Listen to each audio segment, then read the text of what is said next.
Radio. And a good afternoon, everybody. This is indeed the Michael K. Show. We thank you for joining us on this Monday. It's January 19th. It's 2026. Me and you for two. Those are the rules of engagement. The fastest 2 hours in sports talk radio begins right now. What a weekend in the NFL. And it gets started again today with Sean McDermott getting fired as the Buffalo Bills head coach after his disappointing loss in overtime over the weekend. Hope you all had a good weekend. My two-pack for sure. I lost badly. The first game, that was San Francisco. I took 7 against Seattle. Seattle won 41-6.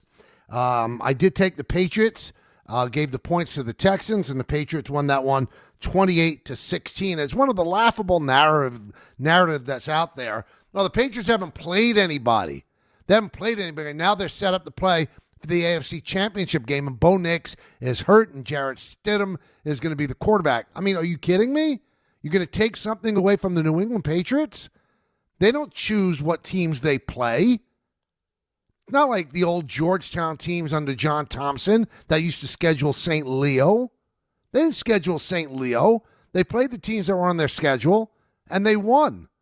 So in the first round of the playoffs, they beat a good Charger team. This time, they beat a Texan team that everybody on ESPN's panel before the game chose the Texans to win the game. Now, I know they had injuries, but everybody knowing those injuries chose the Texans to win the game. And that served as a little motivation, by the way, for the New England Patriots. They saw the pregame show. They saw that every ESPN person, other than Scott Van Pelt, chose the Texans to win. But I'll tell you what, and we said this when the Texans beat the Steelers, they're not going to beat a really, really good playoff team if C.J. Stroud plays the way he played. And C.J. Stroud, again, for 2 straight weeks, was absolutely abysmal. And I give great credit to Troy Aikman. Troy Aikman came out and said, there's something wrong. He said, and they have to address it. The last 2 years, he has not been good. The first year, out of the gate, he was outstanding, but that was not a good quarterback against the Steelers in the first round and then against the Patriots in this round. And the Patriots are too good to let a quarterback play that poorly and not win the game. The Steelers were not that good, so they allowed him to get off the hook for playing a terrible game, and that's why they ended up winning, and they move on to play the Denver Broncos. And just because Bo Nix got hurt, that's not on New England. And by the way, it's just nice. It's nice for a Boston team to finally find some success. You know, they've struggled for so long, and now they finally get another team that could go to the Super Bowl. I'm saying that facetiously. It's unbelievable.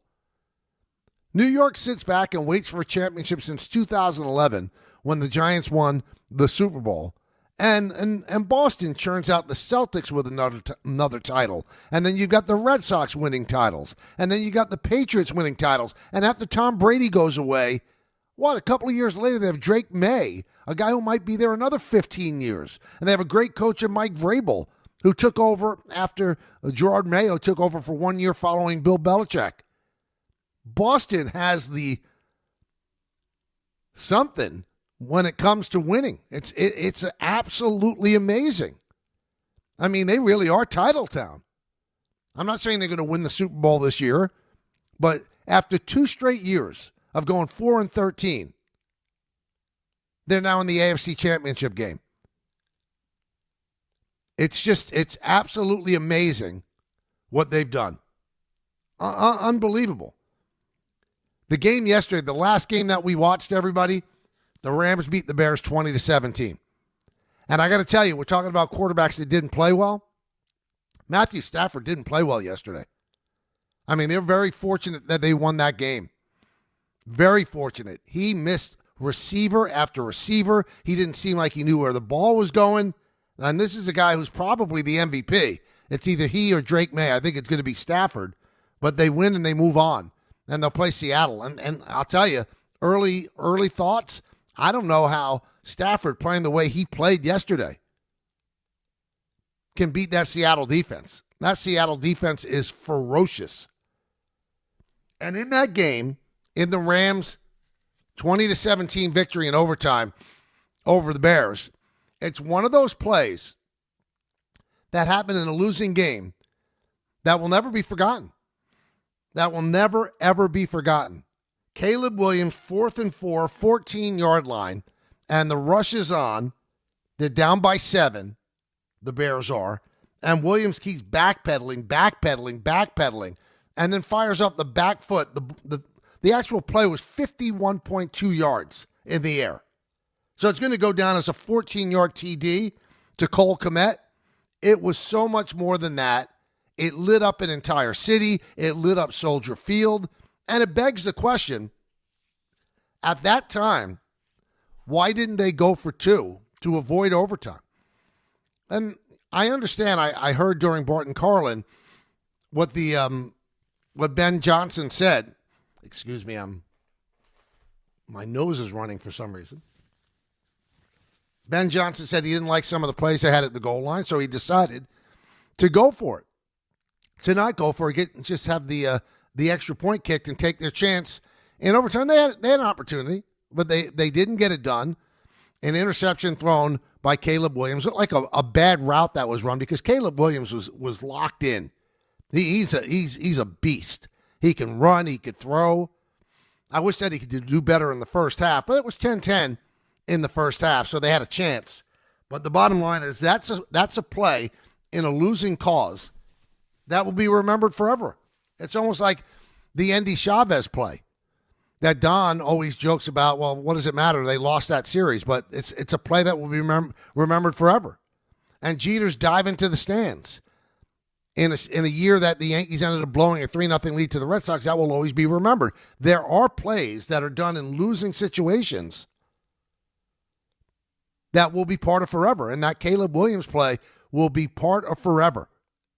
It will not be thought of as a 14-yard touchdown. It'll be thought of as an absolute miracle. An absolute miracle. So the Bears, in their first year under Ben Johnson, they have a lot to be proud of, but they end up losing to the Rams. And I think the Rams now go to Seattle, and unless Sam Darnold completely wets the bed, I think Seattle's going to win that game. Now, throughout the whole weekend, there were some very, very, very strange calls by the officials. I'm not one of these guys that blames everything on the officials. I'm just not that guy. It's so easy. It's so convenient. It's such a lazy narrative. But the play in Buffalo, where the ball was wrestled away from the wide receiver, the receiver's his knee was down. The play was dead. The catch was made. But they called it an interception. It's amazing to me. And then the exact same play happened to the Rams, and it was called the completion. There's no consistency. There really is. And I'm not one of these people who's going to sit back and go, oh, the game is fixed, and that's what happened. No, nothing's fixed. It's a hard game to call. It's a hard game to call. You've got middle-aged men running at top speed in a very highly physical game. They're going to miss calls. That's all there is to it. The only thing that bothered me about the Buffalo call, they didn't take a long time to look at it. I mean, the entire season is riding on that play. If that play is a completion, Buffalo kicks the field goal and they win, and Sean McDermott still has his job today. But they didn't take a look at it. I don't understand. They said they looked at it. They didn't look long enough. And one other thing, I'm all for having rules analysts in the booth. But if they're just going to parrot everything that's done on the field because they don't want to upset their former colleagues, then why are they even there? Oh, yeah, I agree with that call. Oh, when's the last time they didn't agree with a call?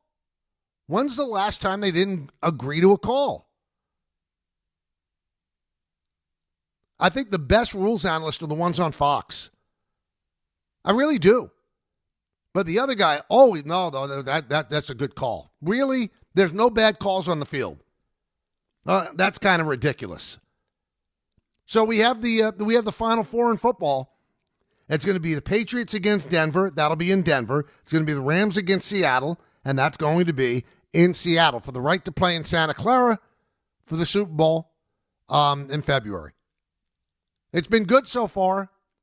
2 overtime games this weekend. There have been very few clunkers. Seattle 41, San Francisco 6, that's a clunker. I wouldn't say the Patriots-Texans was a clunker. C.J. Stroud was awful, but it wasn't a clunker. The interesting thing I would say, and I'm not going to be one of these guys who sits here and criticizes everything that a broadcaster says. Because, I mean, everybody piled on Tony Romo. Everybody piled on Tony Romo, who was much better this week, but obviously he wasn't as sharp as you would want him to be. He had some unusual things that he said. But, boy, it's hard to be in that booth. It's hard to be in that booth when there are 40 million people watching the game, 30 million, whatever the case may be, and everybody is parsing every single word you said. But the one thing I would ask about the NBC broadcast yesterday is that the Bears were going in for a score with 4 minutes left in the game. And at that time, Collinsworth said, I wonder if they're going to go for 2 if they score, which I wouldn't have done. But then when they scored, that was not even brought up. Are they going to go for 2 here? It wasn't even batted back and forth. By the way, another great call by Mike Tirico, who's had an incredible run, a Ruthian run of late. And it helps that you have great games. So he's had these 2 amazing playoff games in a row, and he's nailed each and every one. But I do love how it has become now the hobby on social media to criticize everything that these broadcasters say. Everybody that's saying these things, even the radio and TV guys that are paid to do this, do they really know what goes into what these guys have to do to get the words out on the air? And the pressure, and I get it, that's part of the engagement, and that's why they make as much money as they do. But everybody in their mother or in their mother's basement is criticizing everything that's said.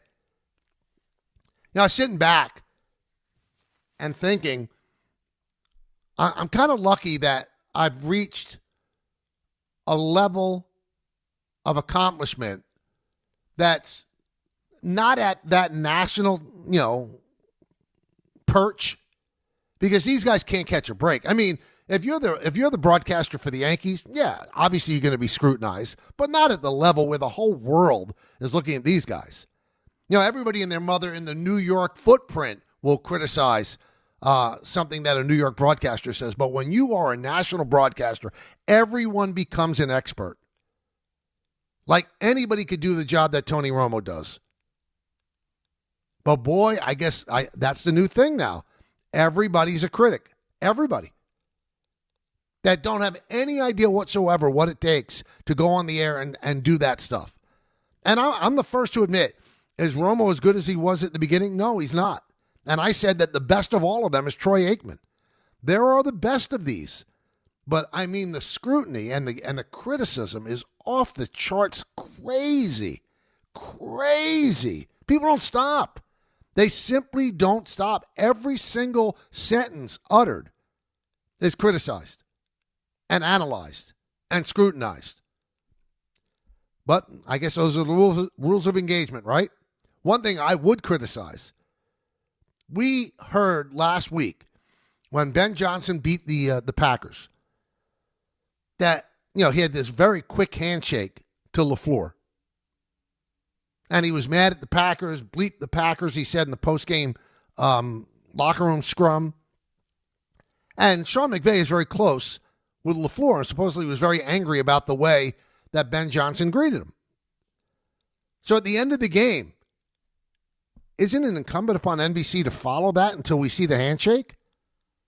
Everybody in the world wanted to see the handshake. Everybody. None of us got it. Now, since then, it's been on social media. There were individual cameras that were following it, but that to me seems like a no-brainer. Why would you not follow them? Now, we told you about Sean McDermott. He's out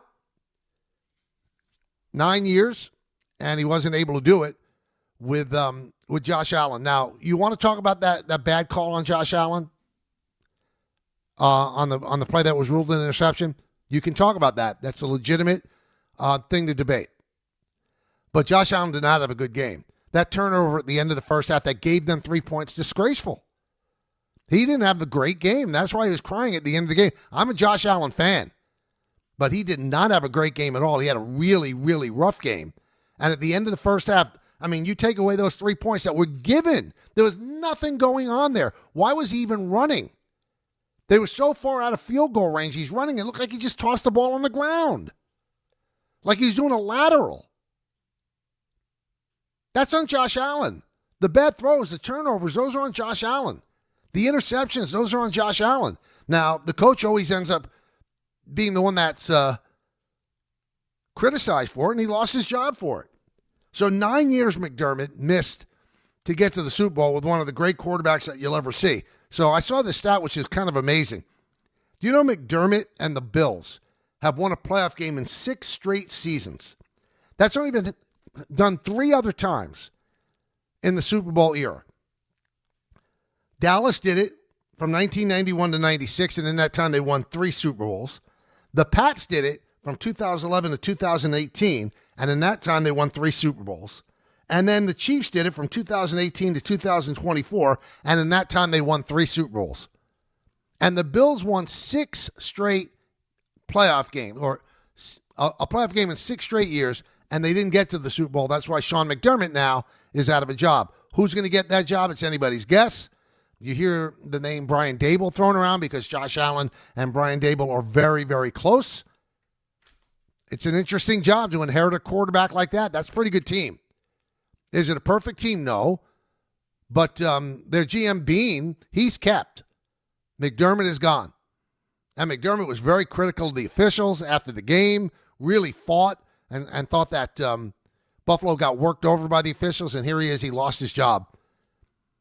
And that's got to be tough. Now, I've always thought this about Joe Torre, too. So Sean McDermott's been coaching for 9 years at Highmark, and next year they're going to move into this glittering new building, and he's not going to get a chance to coach the team there. Same thing with Joe Torre. Joe Torre won 4 World Series, went to 6 of them, and he never got an opportunity to manage at the new Yankee Stadium, ever. But that's the way the sports gods work. We'll have some information a little bit later on the Cody Bellinger pursuit by the Yankees and where the Yankees are with their offer and where Bellinger might be as well. 1-800-919-3776. Let's get you involved now. Let's go to Bobby in Belmore to start it off. Bobby? Yeah, hi. Good afternoon, Mike. Listen, the Cook call was bad enough.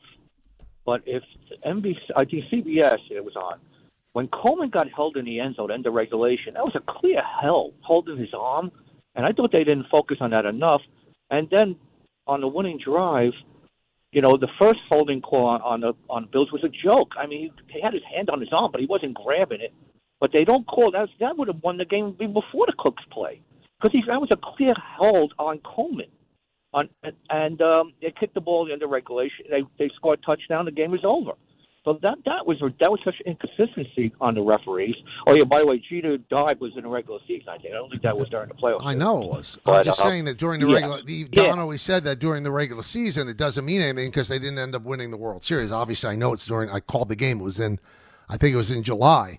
But yeah, I think the most difficult call in all of football is pass interference, and I also think that officials tend to swallow the whistle in big moments on those calls, because look at the Ole Miss call in the game that got them eliminated from the college football playoffs. That's pass interference. Pass interference. They should have the ball at the 1, and they should have been able to run one play to try to win it. It was a brilliant throw by Chambliss, and they should have had the opportunity to run it in from the 1. It was pass interference. I think that officials are very reluctant to call it at the end. And if you really want to be honest, every time that there's a ball in the air, every single time there's a ball in the air, there's jostling and pass interference could be called. And if you want to be honest, the Kmet catch in the Bears game, he pushed off. That's why the defender was nowhere near him. And if you saw the defender's first reaction after they caught the ball was he moved his arms in front of him as if to say, yeah, that was pass interference. They didn't call it. Could you imagine trying to call that pass interference, offensive pass interference, at Soldier Field in front of all those people? I don't think it could have been done. I think that's one of the toughest calls. It is so subjective. I think every single time that a player is defending another player, every single time a player is defending another player, there's interference. Really, I truly believe that. There's interference every single time. You can't tell me there's not jostling before the ball gets there. You can't. It's the toughest call. It really is. Because it'd be called every single time. I don't think the NFL wants it called every single time. And it's also one of those calls, that's why they took it out of instant replay. It's even hard to look at in slow motion and really tell for sure. Because if you look at it in slow motion, I think every single time you'll see some contact and it would have to be a call. That's why they just took it out. It's too subjective of a call. Can't have it. You can't have it. 1-800-919-3776. That's the number. We got so much to talk about today. We have a big college football championship game tonight. It's Indiana against Miami. Indiana is a 7.5-point favorite. Two quarterbacks that Mendoza's going to be first in the draft. Carson Beck will be later on. I don't even know if it'll be first round. Probably. Indiana is the favorite. It's the Cinderella story. Miami with the history. Let's see how they do. It is a home game for Miami, but everybody says that there's going to be way more Indiana fans because they travel really, really well. Looking forward to watching that one. It's so strange, though. Seems like college football, the season ended so long ago. The college football playoffs, they drag on so long that here we are on January 19th after one of the big weekends in the NFL. Oh, yeah, there's a college game tonight. But I don't think we should criticize it. You know why? Because I think the rating tonight is going to be absolutely enormous. Going to be absolutely enormous. I do have some information, as I said. We'll give it to you a little bit later on the Bellinger situation, where the Yankees stand with it, where Bellinger stands with it, what could be if they don't reel him in. Because he's the best hitter that's available on the free agent market now. So you do have to wonder, the teams that lost out on Tucker, are they now in on Bellinger? Again, we'll get into that a little bit later on. Coming up in just a moment, you know the deal on Monday. We're going to talk to our good buddy, the Hall of Famer, Steve Young. Want to get his take on all the quarterbacking over the weekend, who he liked, who he didn't like, why C.J. Stroud struggled the way he did. Why did Matthew Stafford struggle that way as well? Was it the cold weather? Was it because of that injured finger that he had injured the week before?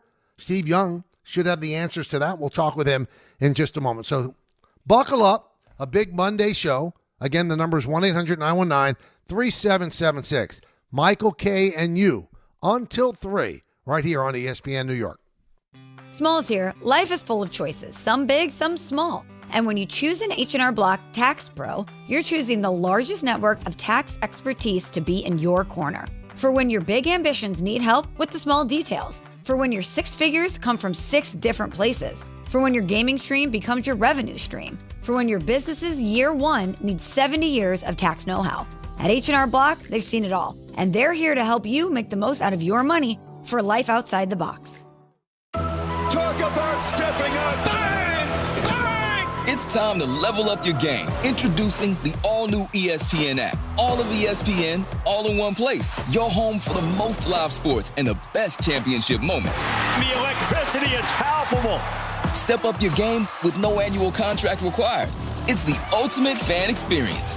Level up for more on the ESPN app or at stream.espn.com. Sign up now.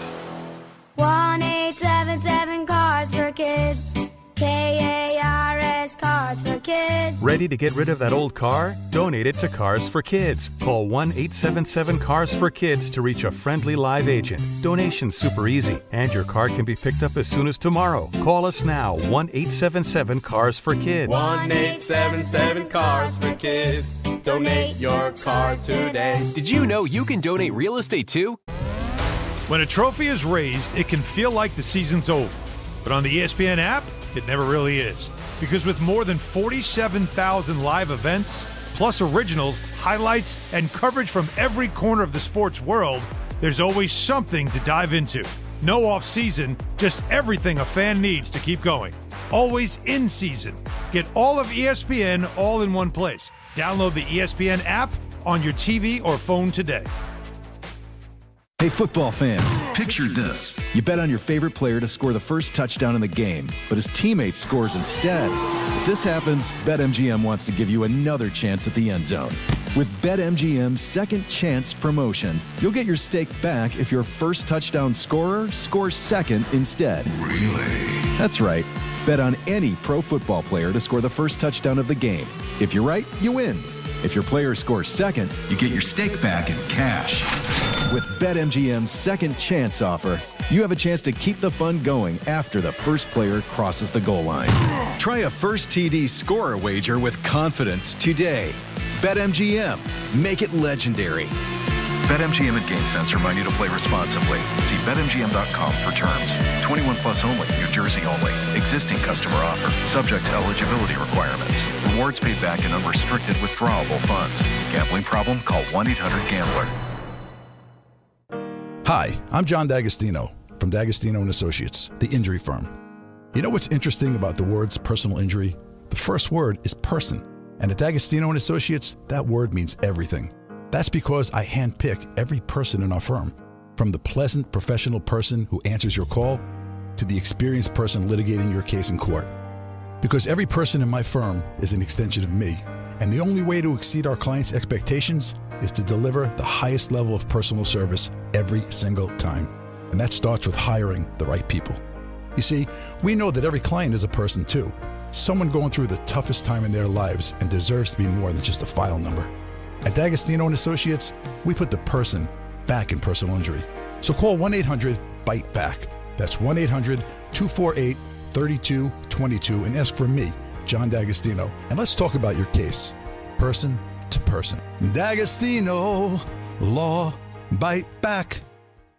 We all hear the radio ads about the IRS. They tell you to be afraid, to be scared, and they try to frighten you into calling. I'm not here to do that. Tax Relief Advocates is different. TRA is here to tell you that if you owe money to the IRS, whether it's $5,000, $50,000, or $500,000, we have a solution. It doesn't matter if you're sitting in your car, at work, or with your kids. No matter where you are, call now. 800-575-6759. Don't lose hope. TRA can eliminate or reduce what you owe to the IRS. Generous programs are now available that can give you a fresh start. Our passion is taxes and helping individuals fix their IRS problems. We have over 1,000 five-star reviews on Google and an A+ with the Better Business Bureau. You don't need to be afraid of the IRS any longer. End your tax nightmare today by visiting us online at TRA.com or call 800-575-6759. That's 800-575-6759. Tax Relief Advocates. Real solutions for real people.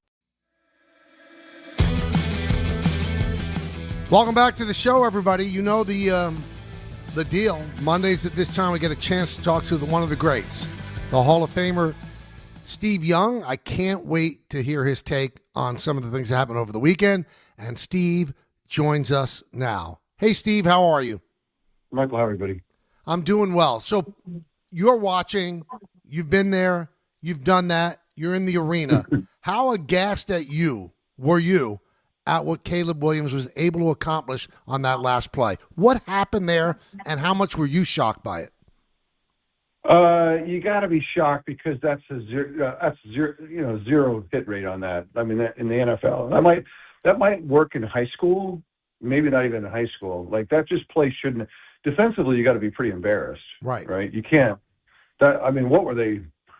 It makes the only thing that makes sense about the play, now look, it's an athletic feat, amazing, right? To turn and be able to throw it 45 yards. I think it was the cold and how the ball flew. And you notice throughout the game, balls were hitting people in the chest and going right through them because when it gets that cold, it's so slick and the ball runs funny. It's just everything's a little weird. And that's the only thing I can say because it makes no sense to me defensively on a fourth down play with the game on the line that a guy goes back to the 45-yard line and you let a loopy ball fall in for a touchdown. It makes no sense. All right, so when he threw the interception overtime, he seems like he certainly knows what he's doing, Steve. Did the receiver run the wrong route? Did he stop running? What did you see there? It was in the most important moment of the season, you get into this, jam. Usually it's earlier in the year when you're not sure where everyone's, it's like, I thought you were cutting it off and you were going to cut off that defender and you end up going behind him.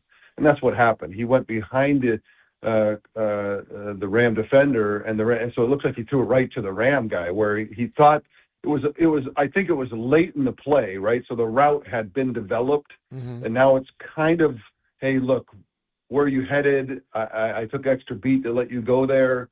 And he took and that's why he didn't really get a chance to even attack the interception. People thought, dude, why'd you let the guy just catch it? Well, because he was actually headed deeper, and the Ram guy was, it was almost like he threw it to the Ram guy.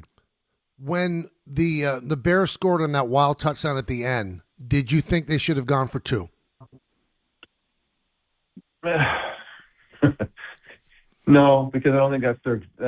Unless you have a good look. How many times have I told you? Yeah, you have to. I have a play. I have a play that I love. That's like 98% chance, even in the cold and the snow and everything else. I think I got to. If you don't have that play, then you can't take the season that way. You got to let it play out. And I think everyone would want that to happen. But if you have a perfect play that you really believe in and could end it right there, yeah. I mean, that's okay. Now, they won the game. They're going to the NFC Championship. But from my untrained eye, I'm thinking, wow, Matthew Stafford had a really bad game. How about from Steve Young's eye? Matthew's taking advantage of I've talked about this, how the world changes, and he learned in a more sophisticated era.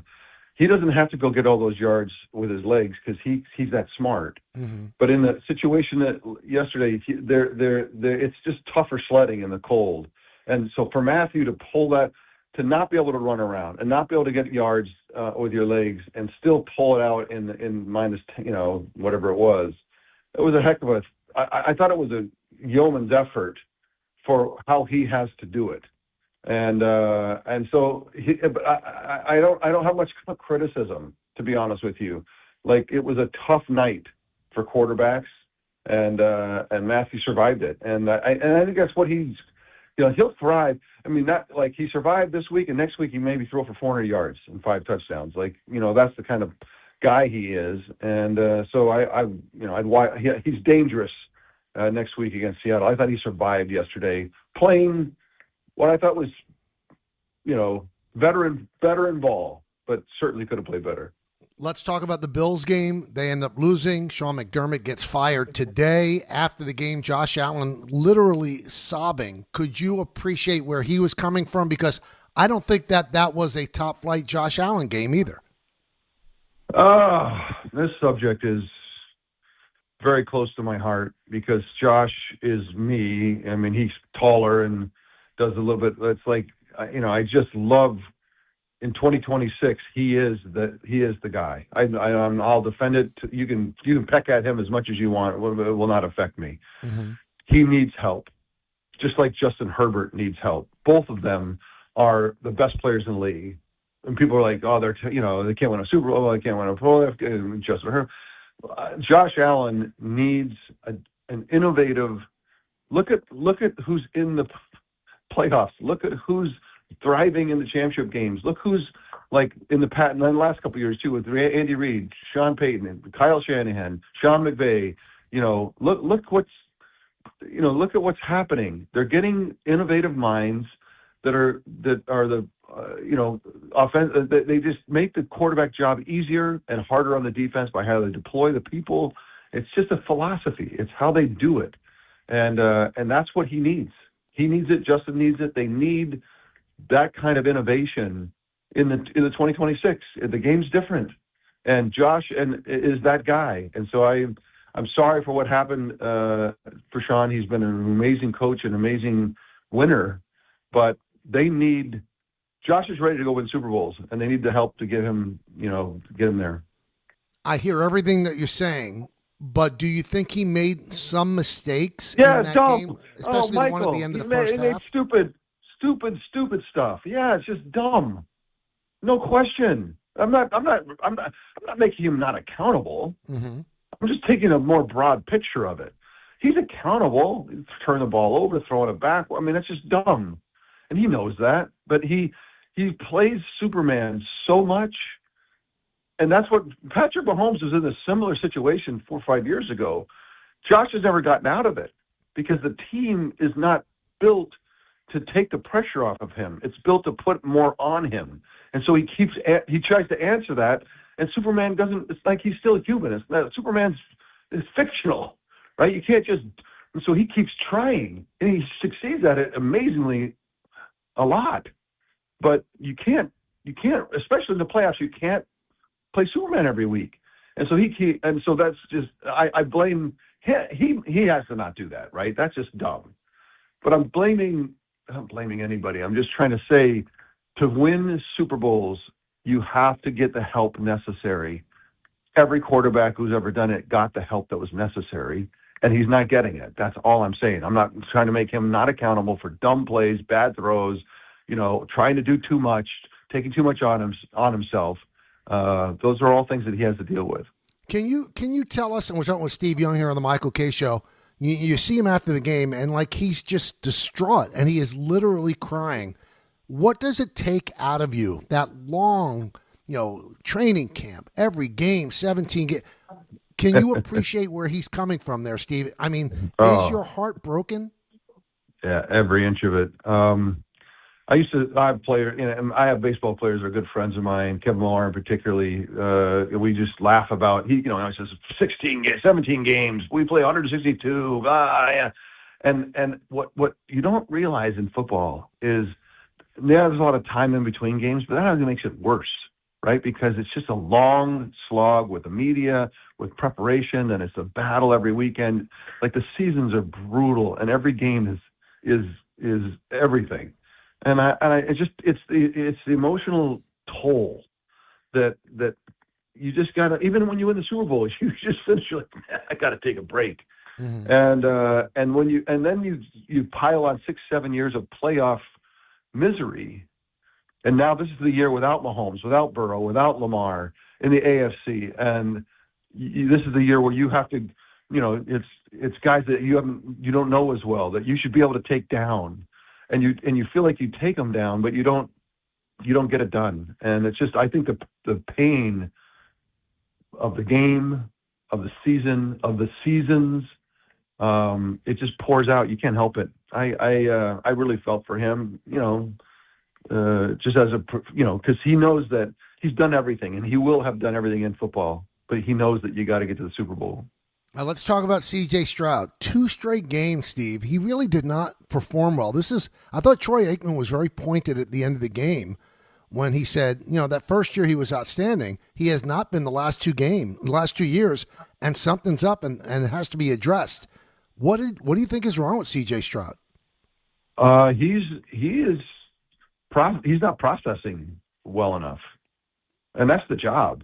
At its fundamental level, every guy that takes the ball in their hands has to process, and the game gets ahead of him, and he does things that you just say, like the first interception for 6 points. You're like, bro, that's high school. You can't do that. Now he's big and strong, and so he thinks he can get away with it. But it's almost like you get away with it in college.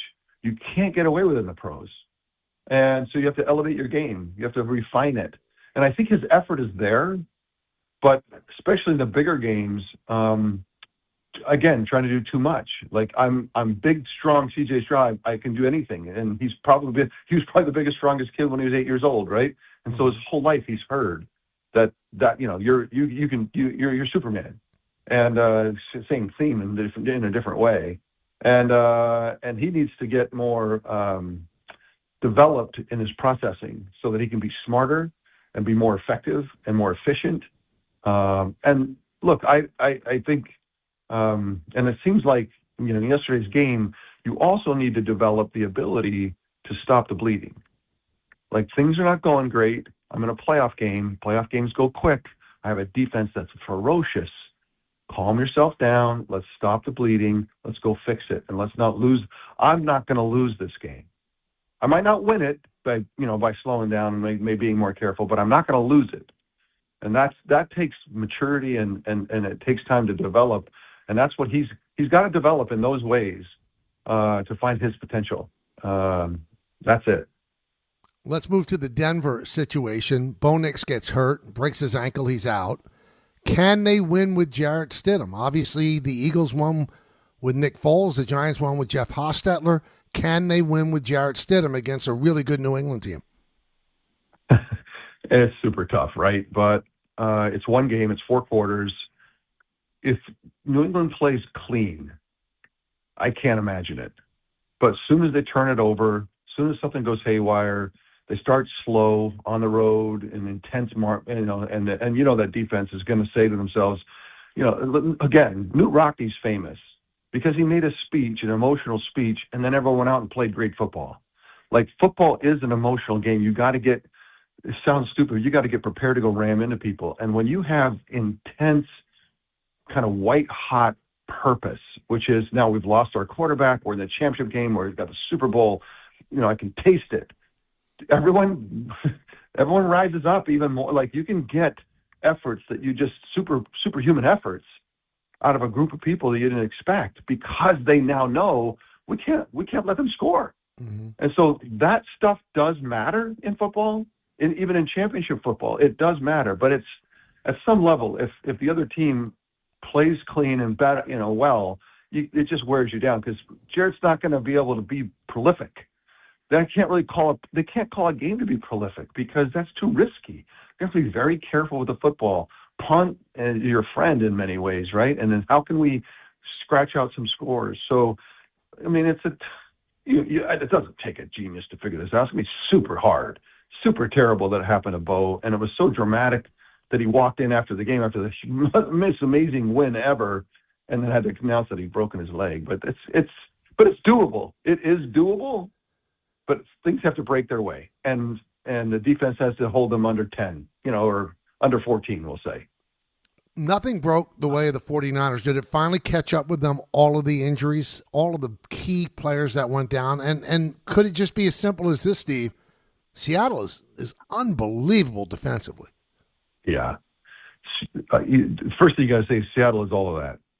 They transitioned from Russell Wilson and all their Legion of Boom, and they've stayed great. They've drafted, and they've got players everywhere, and you got to say that offensively too. Run the football really well. Smith and Jigba is all of that. He's the best player. I can make the case he's the best player in the league. He's that different. And they didn't even need him. They scored 41, and he didn't. I mean, he caught a touchdown, but it's like, yeah, whatever. He didn't have to run. He didn't have to do anything. So the Seahawks are all of that.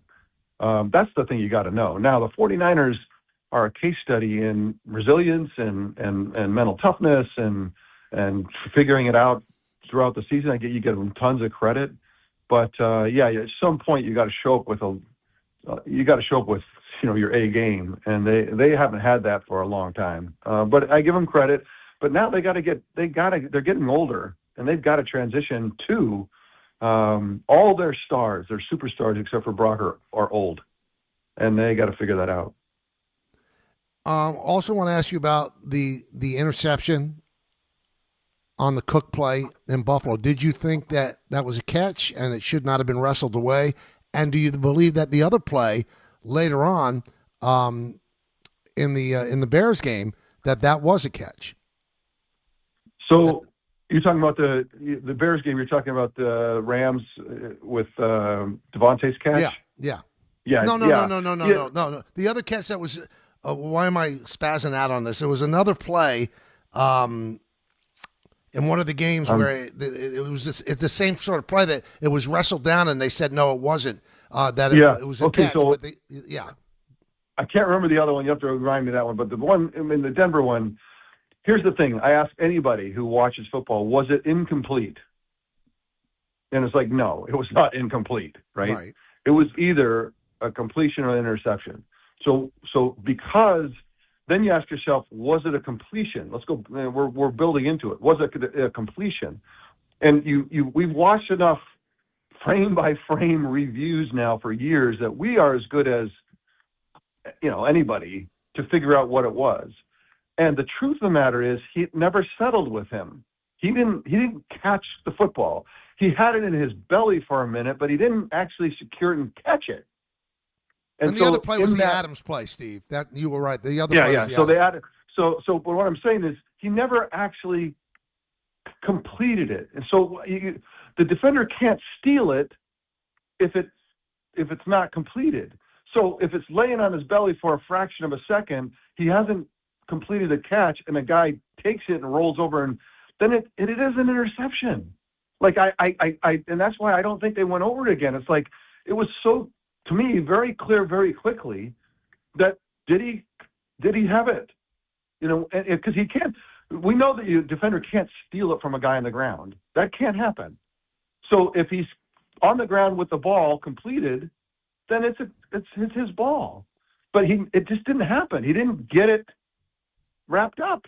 So you think the Adams play was a completion? Yeah, the Adams play was a completion. Absolutely. It was. Now, you can say the left foot wasn't on the ground, but it was. These are even go by fraction, you can't say definitively. So it was a catch. I think, everybody wants to jump on the officials. It's such an easy narrative. I think it's such a hard game to officiate, Steve. Now, if you're on the side of a bad call, I understand you being angry, but this is not easy. These are middle-aged men, and these are the greatest athletes in the world, and they're so fast and strong. It's hard. Well, I mean, these fans a generation ago, the referees were like, athletic directors at high schools and just really good guys, but really had been refereeing their whole lives, but they were paid a few bucks to come out. They weren't trained very well, and there was all kinds of mistakes, and there wasn't review. And so you got used to when we played, it's like things just happen, and you're just going to keep going, and that's just how we played. Now the expectation is that it's perfect. It's going to be perfect. And even with the technology, we scream and yell at each other. Yep. It's like, and so, yeah, they've done a lot better. The training for referees, I've been screaming at this for years, that, on field, the partnership that's been built with the players and the owners and everything about on the field is really, come a long way. It's the official part where, they need to be dedicated officials. Yeah, they get a long off season. They need to be paid a lot. They need to be trained a lot. They got to be dedicated to the NFL. As far as a lot of guys have second jobs, and so it's still, it's not for what's going on. The product on the field, they're the one missing piece to all the expertise and the kind of think about. The competition and the athleticism and everything else, like you said, is the most amazing thing in the world, and the officials need to be treated the same way. Let's find those, and train those amazing athletes who could be great officials and keep up with the game. I think they're doing a much, much better job of it. My biggest complaint is that they get graded on perfection. And so they're trying to be perfect. And I just think that, sometimes I wish they would just go with their gut better, especially on, the tough one's the pass interference. It's the one, they need to fix it because it's the one play in the football that's doesn't fit. Like you can't just throw a lollipop ball up and get in a little bit of a scrum and then have a 40-yard gain with no time left. It doesn't compensate for the rigor of the game. So we got to figure that out. But as far as the officials, don't you think the pass interference, though, Steve? I said it earlier in the show. I mean, every single time there could be pass interference. There's jostling all the time. Yeah. So that's the problem, is that they want offense to win. All the safety rules have been for more offense. And I think that the NFL can actually say to themselves authentically, we're not trying to help the offense. We're trying to make it more safe. And so it is true. All the safety rules go against the defense. And so as they've done that, they now see the game as, they want the product to be more, they want 45-40. They want, that's awesome game, right? And so in that way, it tends towards that. Holding rules are getting, offensive holding rules are being freed up. So the guys can actually take a little bit more of the jersey, and it's like the context of it. They're allowing for it. And that's where pass interference is really throwing them for a loop, right? Because they'd love it to be more, kind of free and liberal, yet everyone sees, how do we – and so the defense needs help. And in that way, they're going to have to allow what's happening, which is more physical contact, more, more interference in a sense. Like they got to allow more interference to make it more fair. And I don't think anybody wants that. They want but they can't give up. They can't throw a flag on a 40, 50-yard ball, tightly contested, incredibly athletic event by both guys and go, oh yeah, here's the game's, we'll decide this game because of this. And as a quarterback, there's not really any technique to a long ball on the sideline, right? It's not like it's expertise or anything special. It's like, yeah, I'll throw one up, see how it goes. And then all of a sudden you get 40 yards free. Yeah. Look, as a quarterback, you love it, but I don't think the game's got to figure out pass interference. I just don't know how exactly to do it. Great stuff, Steve. We'll talk to you next week. Thanks so much. All right, see you, Michael. Take care, buddy. FanDuel is giving all customers a profit boost for the college football championship tonight. It's your last boost of the season. Pick the side you believe in or build a parlay that fits the moment. Then apply your profit boost and go after a boosted payout with everything on the line. Will Indiana complete an undefeated season or will Miami cap off a run proving the naysayers wrong? FanDuel is the best place to get into the championship action. And when you win, you'll get paid instantly. So visit FanDuel.com/local to get your college football profit boost today. 21 plus and physically present in New York. Opt-in required. Bonus issued as non-withdrawable profit boost tokens. Restrictions apply, including any token expiration and max wager amount. See terms at sportsbook.fanduel.com. For help in the gambling problem, call 1-877-8-HOPE-NY or text HOPE-NY 467-369. Every 40 seconds, a child is reported missing. That's 2,000 children every single day. It's a heart-wrenching reality that we can no longer ignore.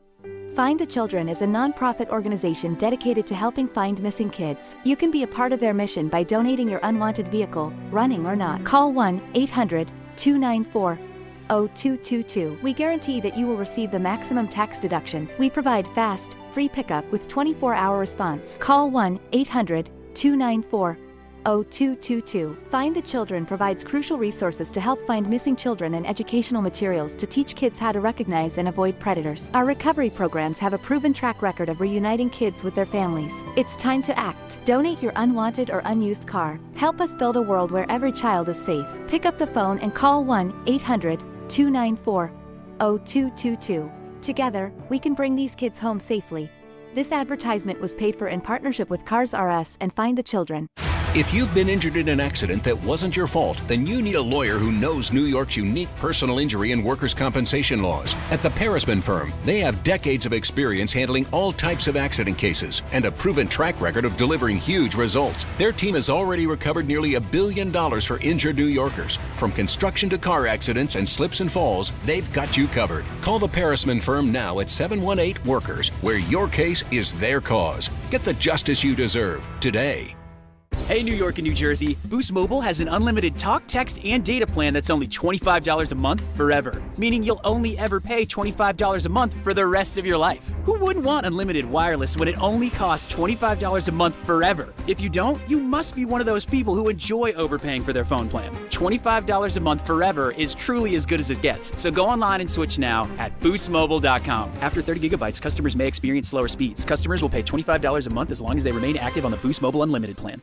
Rich Eisen here. As you all know, I care deeply about pediatric cancer research and awareness. That's why I'm proud to talk about Hyundai Hope on Wheels. For over 27 years, every Hyundai sold has helped fund life-saving pediatric cancer research. Together with over 850 dealers nationwide, they've raised more than $277 million, supporting over 25,000 kids in their fight against cancer. At Hyundai, hope isn't optional. It comes standard. Visit HyundaiUSA.com and search Hyundai Hope on Wheels to learn more.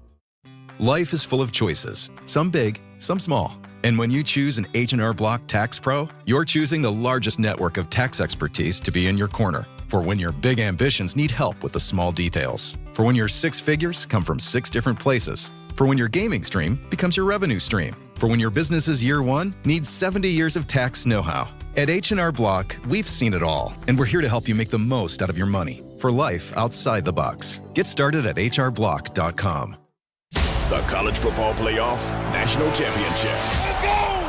The magical run by the 10th-ranked Miami Hurricanes continues. There's no bad play, no bad call, no injury that we can't overcome. When they face the top-ranked and undefeated Indiana Hoosiers. All I can say is go IU and Hoosiers! Number 10 Miami versus number 1 Indiana. Coverage begins tonight at 6:30 on 1050 ESPN and the ESPN New York app. All right, game time brought to you by Tullamore Dew Irish Whiskey, because when it's game time, it's Tully's time. Lots of things on the schedule. 5 p.m., the Knicks host the Mavericks at Madison Square Garden. Coverage begins at 4:30 right here on 880 ESPN. Now, Don, Hahn, and Rosenberg will take over at 3, so they'll be on from 3 to 4:30, and then the pregame show for the Knicks. 7:30, the Nets host the Suns at Barclays Center, and that will be a game on Yes. 7:30, college football national championship game between Indiana and Miami. You can watch that game on ESPN TV or listen on 1050 ESPN. 9 p.m., the Devils are in Calgary to play the Flames. 10 p.m., the Rangers are in Anaheim to play the Ducks. Coverage begins at 9:30 p.m. right here on ESPN New York. Also at 10 p.m., the Islanders are in Vancouver to play the Canucks. That is a Zoftic schedule, everybody. Tullamore Dew, the original triple distilled, triple blended, triple cask matured Irish whiskey. Be sure to grab a Tullamore Dew. Try the new Tullamore Dew Honey during today's action. Glasses up to enjoying Tullamore Dew responsibly. All right, so we're talking about the Miami-Indiana game. It's all fun and games. They even had a spoof of it on Weekend Update on Saturday Night Live. Michael Irvin and the way he's acting at these games, he's a 60-year-old man. Don't you think there's a little concern there considering all the issues that Michael has had in his life? I mean, yeah, everybody wants to laugh and thinks it's a joke. Is it really a joke? Is it okay for a 60-year-old alum to be on the sideline acting like that on every single play? Yeah, we laugh about it until something awful happens. Does it seem normal to you that a 60-year-old would act that way with that kind of energy and emotion and screaming at the top of his lungs? I wonder if you injected Cristobal, the coach, with some kind of truth serum, if he really wanted Michael Irvin to be that active on the sidelines. I mean, that much involved in the game. I mean, you're an alum, Mike. You're not a player anymore. It's a long time since you played for Miami. It's been over 40 years. To me, it's a little much. People could laugh at it and whatever the case may be. Oh, isn't that cute? It's really not. I think it's like a train wreck waiting to happen. It doesn't seem like he's in a real good place. It just doesn't seem like. Let's go to Chris and Bethpage. Chris. Hey, Michael. Hey, Chris.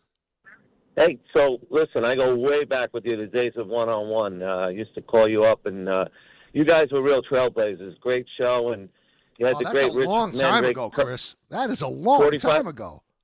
45 years ago, Michael. Wow. I used to call you all the time. Yeah. Thank you, my friend. Yeah. So anyhow, I'm glad you brought up the refereeing. I reffed in flag football for 10 years, and I don't want to make it a comparison, but I will say this. I used to call over both coaches before the game and say, we do the coin flip, and I tell both of them, I go, this is my goal. My goal is not to call any penalties, okay? I think everyone enjoys it, the less I stay uninvolved, okay? Mm-hmm. And by the way, my template for that is Giants-Bills Super Bowl, the 2019 game, wide right. There were 2 penalties called the whole game. I've watched that game a ton of times. I'm a big Giant fan. You could have called a penalty on just about every play, and it would have ruined the whole dynamic of the game. But those refs were great. They let the game go on. Now, as far as pass interference goes, it's got to be fixed. It has, and this is what I've been thinking for a while. Listen, unless it's really, really blatant, it's a 15-yard penalty. I'm sorry. And if it's really blatant, okay, and it's a 50-yard pass, make it half of that, 25 yards, okay?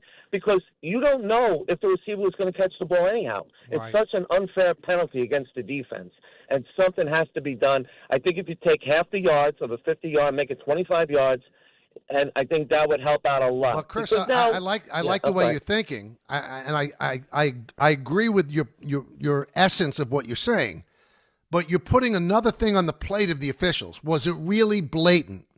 So that puts another tool in the toolbox of the defensive back. Does he want to get beaten for 60-yard pass play or just commit pass interference and get 15 yards? And then you're saying, well, if it's really blatant, then you give him the 50 or 60 or you give him the 20. You want to take less off their plate. It's such a hard thing to call. You're right. It's a killer. It's a penalty that ends games. And if you really watch NFL football with holding and things like that, Chris is right. You could call a penalty on every single play. And then it wouldn't be a good game. Then it wouldn't be entertaining. So since you could call a penalty on every single play, when you're rooting for a team or you have a bet on something and you see a penalty that's not called, you go, well, that right there is, well, but it happens on every play. They overlook so many things just to keep the flow of the game going. It happens on every play, but if it impacts your love of your team or your money because you have a bet on it, you think that that's the play that it's fixated on. Every play, there could be a penalty. Every one. All right, the latest on the Bellinger stuff, worked the phones today. I know a little bit more than that's been out there. We'll see. Nothing earth-shattering, but stay tuned. I'll tell you what's going on and the likelihood of the Yankees signing this guy or not. Coming up in just a moment, right here on the K Show on ESPN New York. 880 ESPN, WHSQ, and WCBS-FM HD2, New York. A Good Karma Brands radio station. Are you ready to make a difference for the environment while helping the visually impaired at the same time? Then donate your vehicle to Heritage for the Blind today by calling 1-800-983-6530. Every donated vehicle will either be properly recycled in an eco-friendly manner or given a new life through reuse. Donating your vehicle is easy. Simply call 1-800-983-6530 and Heritage for the Blind will do the rest. They'll even arrange for your vehicle to be picked up at no cost to you. And for a limited time, when you donate your car, you'll receive a $200 restaurant voucher and a 2-night, 3-day hotel stay at one of 50 locations. Call 1-800-983-6530 right now to schedule your vehicle donation and make a positive impact on the environment while helping others. Heritage for the Blind, where every car donation counts and every person makes a difference. Call 1-800-983-6530 now. This advertisement is paid for by Heritage for the Blind. Show your team spirit and say big only at Security Dodge during the Start Something New sales event. For a limited time, score an extra $500 off on top of all rebates and new incentives just for coming in and wearing your favorite team's jersey or swag. High school, college, or pro, football, basketball, hockey, and every sport in between. It's easy to win big at Security Dodge in Amityville. Visit us today or shop 24/7 at securitydodge.com. What if your instincts could pay off? With Robinhood Prediction Markets, you could put your knowledge to work on the events that matter to you. Prediction Markets isn't just sports. It's the Fed rate decision, your favorite award show, and so much more beyond the playing field. Trade events with Robinhood. Visit Robinhood.com/predict. That's Robinhood.com/predict. Futures and cleared swaps trading involves significant risk and is not appropriate for everyone. Event contracts are offered by Robinhood Derivatives LLC, a registered futures commission merchant and swap firm.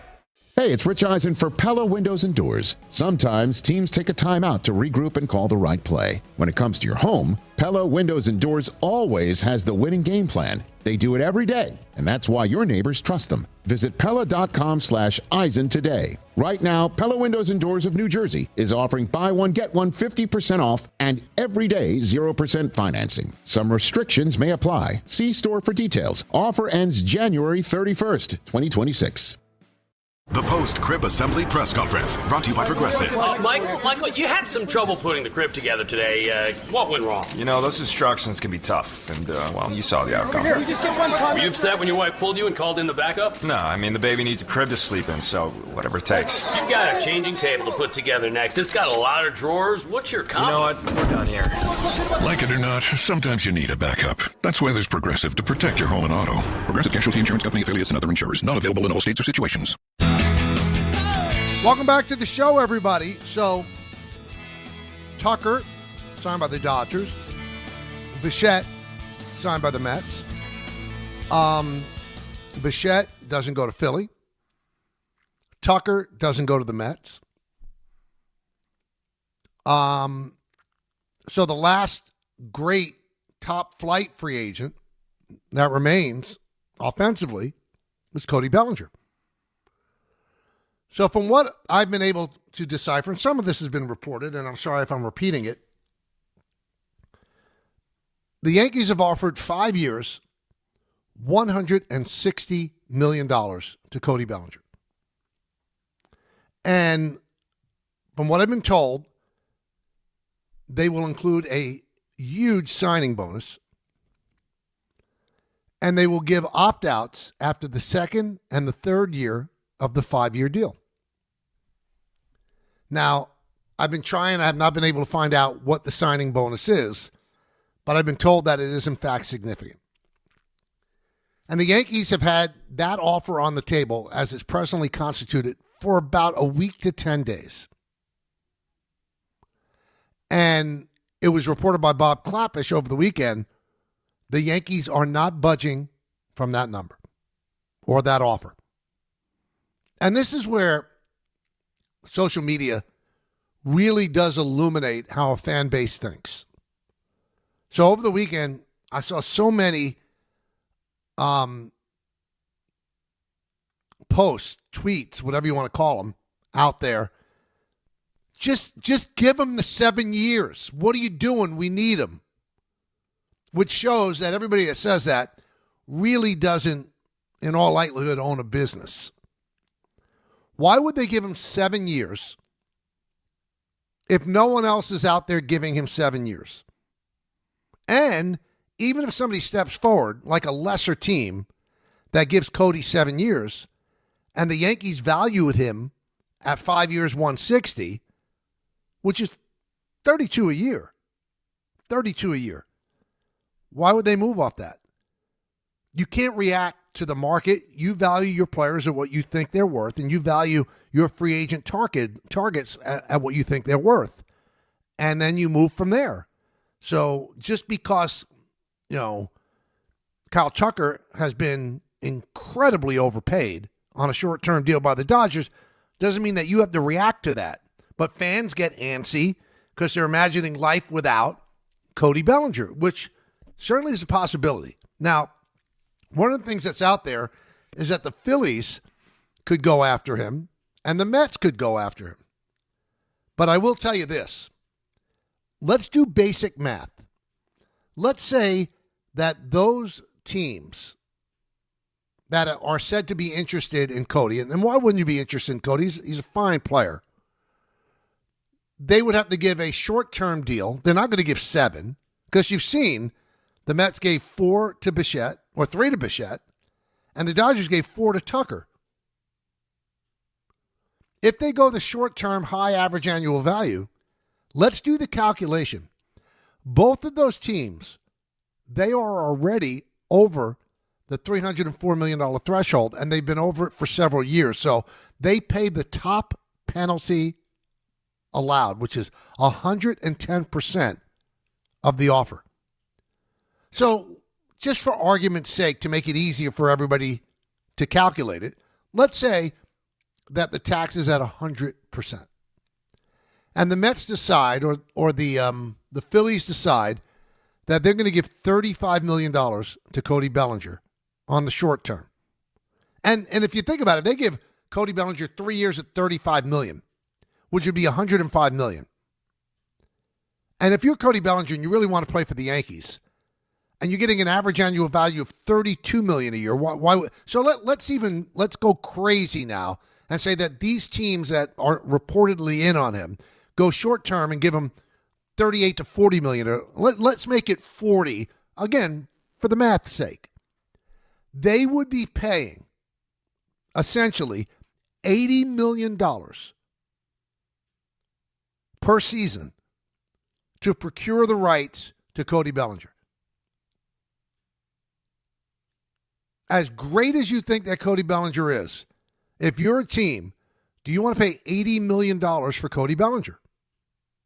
All right, so that's one part where that seems to be the unspoken threat. Remember, Scott had said this earlier during the winter meetings, that there were 8 or 9 teams that were interested in Cody. Now, again, it's all semantics. Somebody could have checked in with with Scott and said, well, just taking the temperature on the Bellinger stuff. And then Scott saying, well, that's a team that's interested. And again, Scott knows more about this than any of us because he's the one who received the calls. But just trying to dissect it all.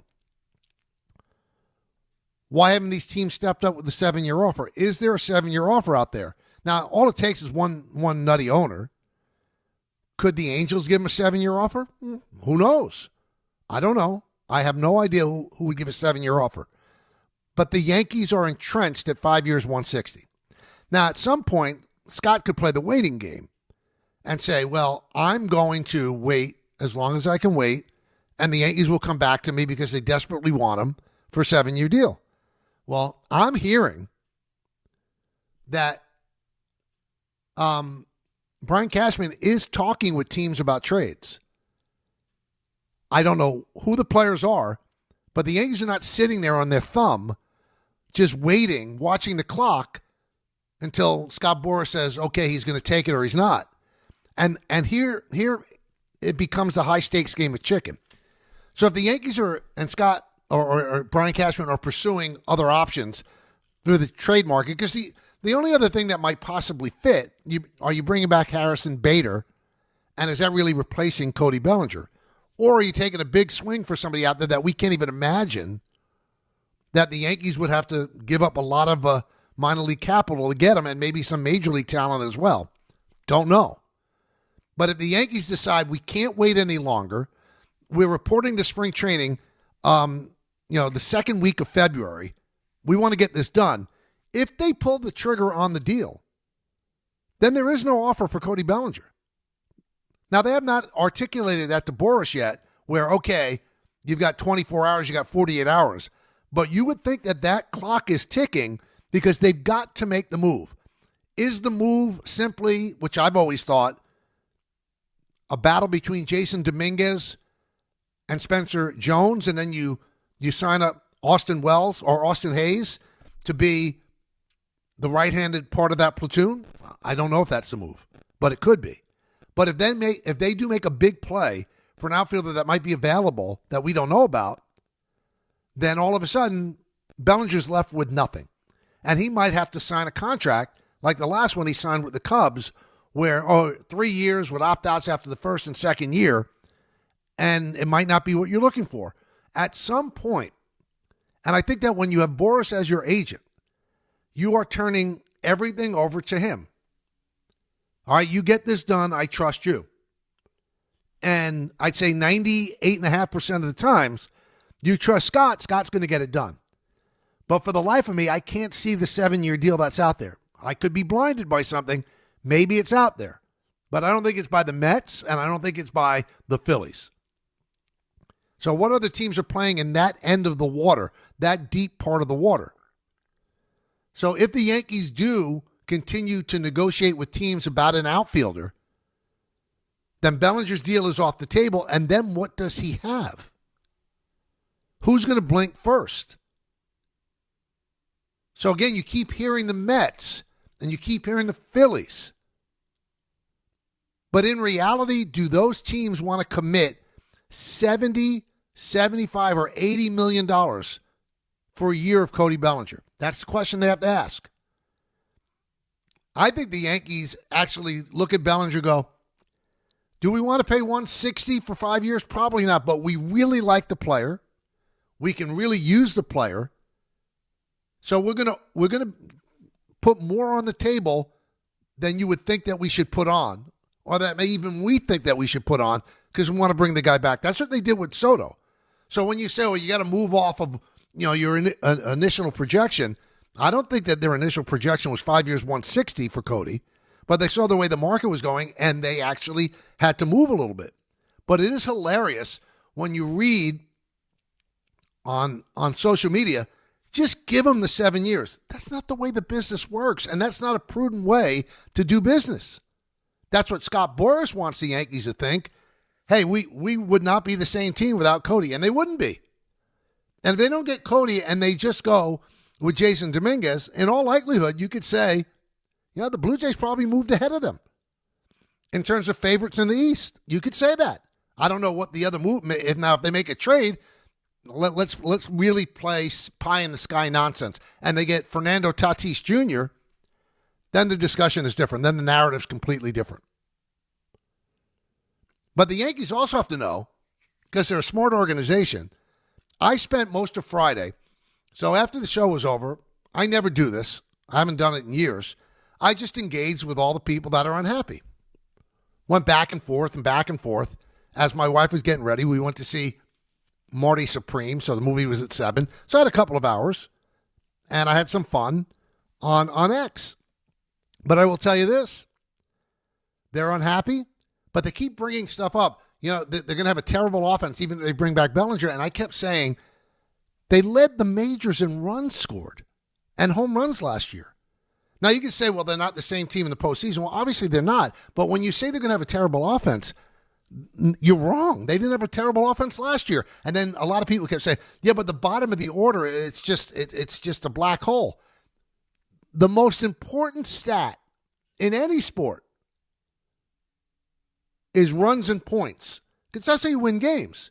If you lead the major leagues in runs, you can't say that that's insignificant. I don't care where in the lineup it happens. If you lead them in runs, that's what every team is trying to do. Score the most runs. Game by game, if you score the most runs, you win that game. And usually if you score the most runs throughout the season, you're going to win more games than you're going to lose by a lot. So the Yankees don't look at this as any urgency that they need more than Bellinger. Because, again, with that lineup, last year they scored the most runs and hit the most home runs. Another argument that fans have, but they have such a low batting average, especially at the bottom of the order. You've missed the train, people. They don't care about batting average. They care about OPS and slugging. They care about OPS and slugging. They really do. That's all there is to it. They don't care if a guy hits 220. As long as the OPS and slugging is high. But the most important stat in any sport, how many runs or points do you put on the board? So when you completely dismiss, I don't care that they scored them. Well, if you don't care, that's how teams are put together. Is my team going to be able to score a lot of runs? And are they going to be able to hit a lot of home runs? Because that's what the Dodgers do too. That's how you put teams together. So that's the latest on the Bellinger stuff. Brian's out there talking to people about trades. Yankees are at 5 years, 160. Big signing bonus, outs after 2 second and third year. And then what Bob Klappis wrote, they're not moving off of 5 years, 160. They're not. That's their deal. And if anybody comes with more, well, the Yankees will then pivot and have a different plan B. That's all there is to it. 1-800-919-3776. Let's go to the phones. Let's go to Javier in Queens. Javier. Hey, happy MLK. Thanks for taking the call today. What's going on? With the Bellinger talk of it all, I feel like there's a big part of Yankee Nation that has such short-term memory. Remember the last time we talked about a Yankee needing just give him the years, It was DJ LeMahieu. Like, don't make a bad deal with Bellinger just to appease a kind of dumb group of Yankee fans in January. Like I would like Aaron Glenn says, hold on to the rope. Like I think you take Bellinger at your own terms. Otherwise, you move on. The thing that's scary is I just don't know what they're moving on to. This is clearly not the team that's going to be ready for opening day. I'm hoping there's trades out there for them, but I think they're doing the right thing with Bellinger, especially with the loom of a lockout in a year or two. Like the Yankees are doing the right thing. It's just it's a tough pill to swallow right now as a Yankee fan because the lockout shouldn't come into play at all. I mean, it shouldn't come into play at all. The fact that the Yankees are giving us a big signing bonus, that gives him protection for the lockout. So if he's going to make $32 million, and let's say that the signing bonus is $50, and if there is no baseball in 2027, essentially he's getting, about $20 million to play with when there's no baseball. So he's not going to lose that much money. Now, other people that don't have a signing bonus, that they would lose their 2027 salary. If there is no baseball, let's hope against hope that that's not the case. But I would be honest with you if I thought they were undercutting Cody, because I like Cody and I'd like to see him back. And I think he's a good player, and I think he was good in the clubhouse, a perfect fit at Yankee Stadium. But 5 years, 160 for Cody Bellinger is pretty good. Just remember, he is he's like a volatile stock. He had a 5.0 WAR last year, which is great, right? Great. But he's had years where he had a minus 1.2 WAR. He's had years where he's non-tendered by the Dodgers. He had a year where the Cubs salary dumped him to the Yankees. They salary dumped him. He was owed $25 million last year. And do you know that the Cubs took Cody Poteet and sent $5 million to the Yankees just to get Cody Bellinger off their hands? So Cody's won MVPs. He had a great year last year. But again, volatile stock, could go up, could go down, could go up, could go down. That was the value that the Dodgers saw in Tucker. Every year, he's over at least a 4 WAR. And last year, he did not have a good year with the Cubs and still had an OPS plus of about 130. They look for consistency on long-term deals, and the Yankees are ignoring the lack of consistency with Cody Bellinger, and they're rolling the dice. We want him for 5 years. And there's a lot of internecine social media drama as well, because I guess Cody posted something on Facebook, and then Austin Wells had a crying emoji as if he was sad, as if Bellinger was leaving. Who knows if this is all orchestrated by Cody and Scott? I have no idea. These are high-stakes games that we're just observers of. But the people within, they know stuff that we don't know. But I'm sure the Yankees are still waiting. You keep saying there's a 7-year deal. Well, where is it? Where's the 7-year deal? Let's go to Bruce in Flushing. Bruce. Hey, Mike, how are you? Good. How you doing? Okay, I respectfully disagree to you about Bellinger, and let me explain why. If you're looking at strictly numbers and for your accountant, yeah, you're right. It's an overpay. To me, the perfect compromise would be 6 years. I understand not going to 7, but the bottom line is Judge is 34. Cole is, 35, 36. You have limited amount of years that Judge is going to be at his optimum playing ability. So you have to bite the bullet and go for 6 years, and this way you make the better team. I think the risk and reward is too great of losing Bellinger let me stop you for a second, Bruce, and let me ask you this question. Why would you give him 6 years if nobody's offering him 6 years? Well, we don't know if that's true, number one. Well, but he would have signed by now if somebody had 7 or 8. So if Boris comes to the Yankees, all right, we have a 6-year offer from Team A, then the Yankees have a tough decision to make. I still think they'd walk away. I think they top out at 5 years. You're saying give them 6 years no matter what. Why? Why would at this point they're bidding against each other, Bruce? They're bidding against themselves. I think the stakes are so high that I'd rather give him the extra year. And I know the double tax, I get that, but I don't think you can afford to lose Bellinger. Now, if you tell me they're working on a trade to bring a Fernando Tatis, I would say, yeah, okay, but there's no guarantee. Signing Bellinger for 6 years guarantees that you're back to where you were last year. But fans are unhappy about that anyway. They weren't happy with last year. I mean, I'm being realistic. Some fans are not.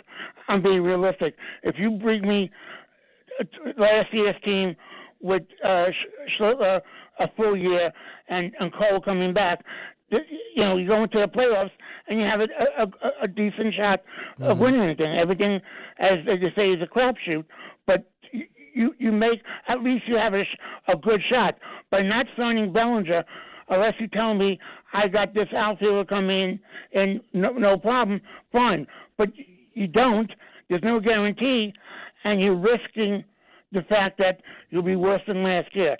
I think, for me, if I'm Hal Steinbrenner, it's worth the risk of giving him the 6th year. My opinion. Well, I certainly hear what you're saying, Bruce, but I will tell you this. Unless they are convinced that another team is offering 6 years, why would they move? Again, it becomes a high-stakes game of chicken. You're saying that the stakes are so high because of Judge's age. Okay, so I think a lot of people felt like that about DJ LeMahieu, and you gave him that 6 year. And essentially the 4th, 5th, and 6th years washes.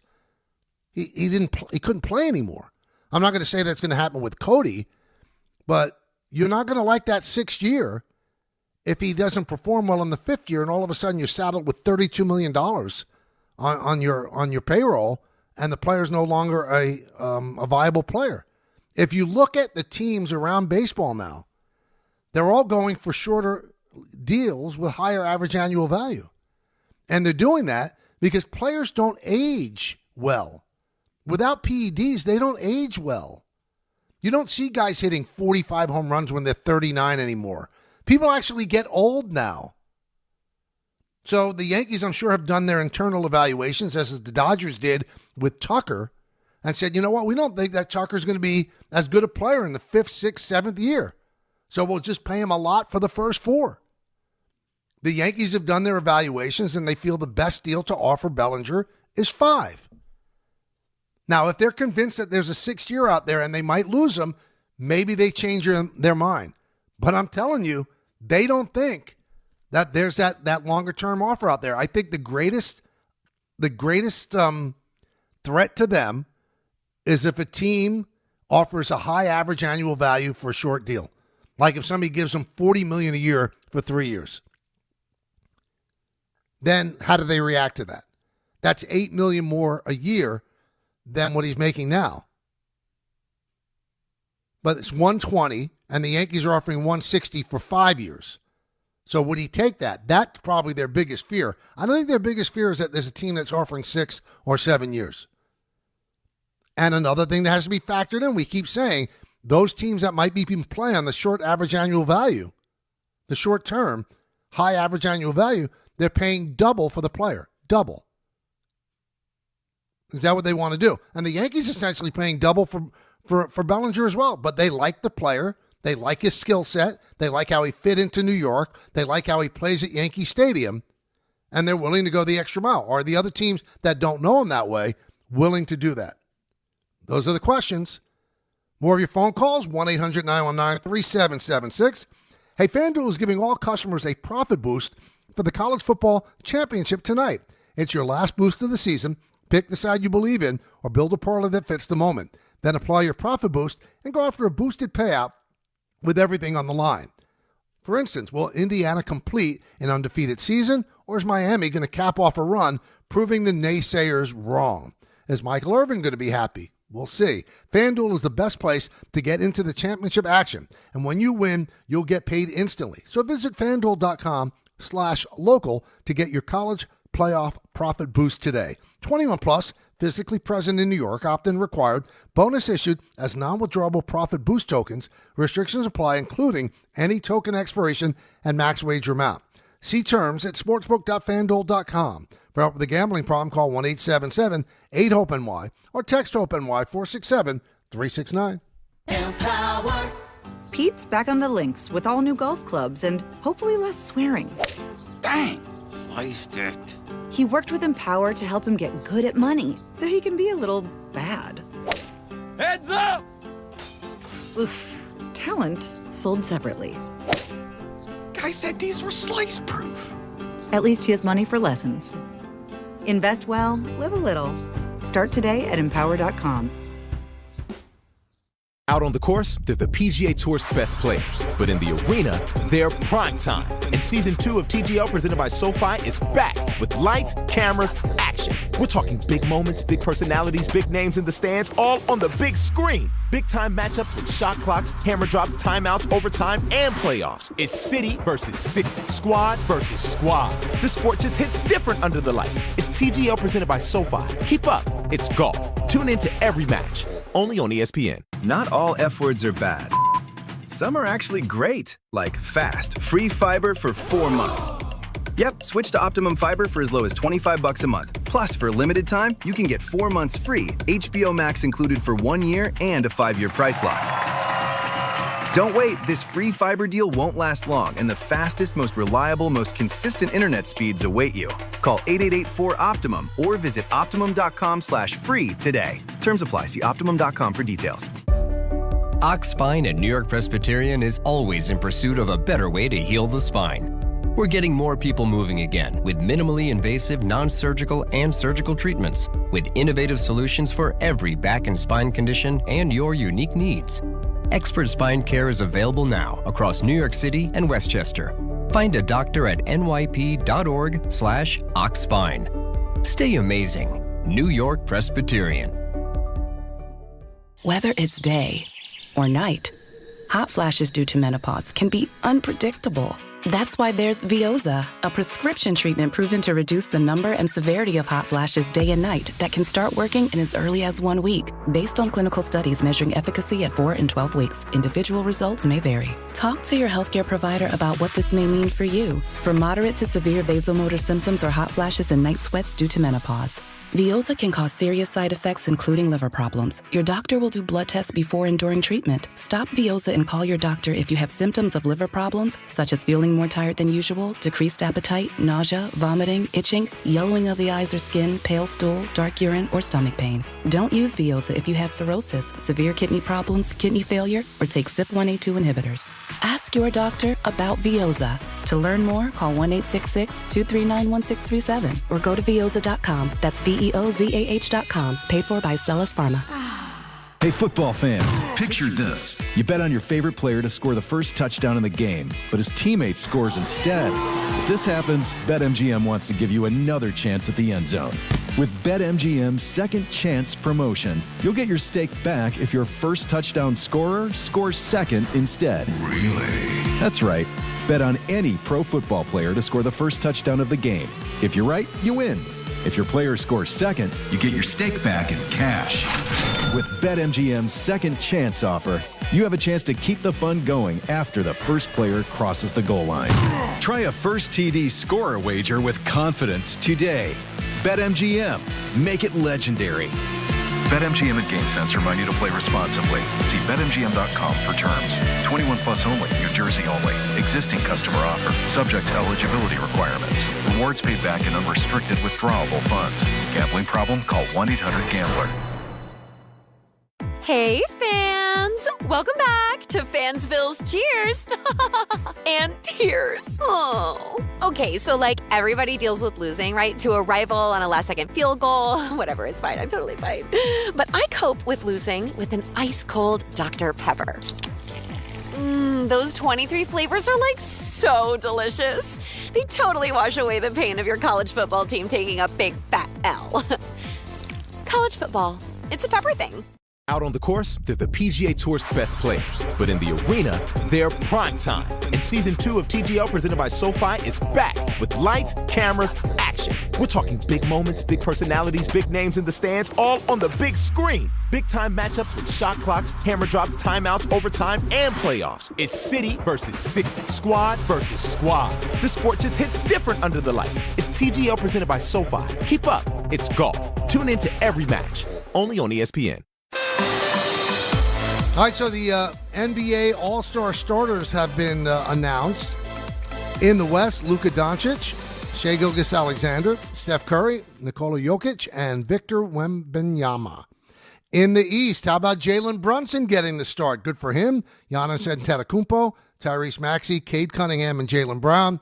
So I think it's a 22-year streak of LeBron being a starter in the All-Star game. That is now over. So those are the All-Stars in the West and the East. Congratulations to Jalen Brunson, who is presently out with a bad right ankle.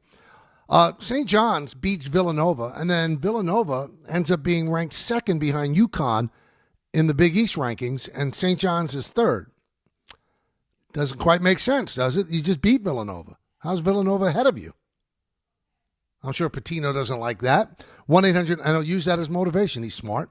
Let's go back to the phones. Let's go to Steve in Carlstadt. Steve. Hey, Michael, how are you? I'm good, Steve. How you doing? All right. Hey, Mike, my question to you, if the Dodgers got rid of Cody and the Cubs got rid of Cody, why are we so intimidated to get this guy and keep him? Didn't he have one good year, one bad year, one good year, one bad year? Oh, absolutely. That's why I really never thought that the Cubs were in play, and I think the Dodgers were in play. I just didn't. I mean, the Dodgers essentially released him. When you don't tender a contract to a guy who won MVP, you're letting him go for nothing. And the Cubs, it was a salary dump.